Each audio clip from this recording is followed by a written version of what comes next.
you guys use gummy molds? You know you can have other uses for these gummy molds. You can put yogurt in there. You can put um, smoothie and make them smoothie bites for your baby, especially during teething time. My grandbaby, these were a blessing. I just filled them with ice, and then once we started making smoothies, I use them with that too, and he would chew on them. He loved them, and they're bite size for your babies. They're bite size for your toddlers. They're bite size for your, your growing up. They're not yet are teens, but they're still, your babies.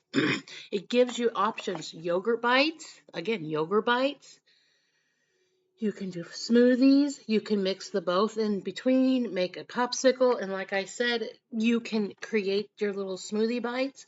Get your popsicles out, put them inside the popsicles with smoothies. Mix and match the different fruit types, pineapple and blueberry and apple, or orange, or whatever you want to be. Be creative. Have fun with it. Your kids will love them. They're natural and you know what's going in them. Utilize the molds.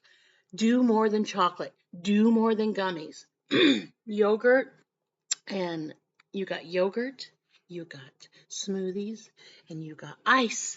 Ice too, because my grandbaby loves water, but he wants it cold. So that's what I utilize it for. Love you guys. Thanks for watching.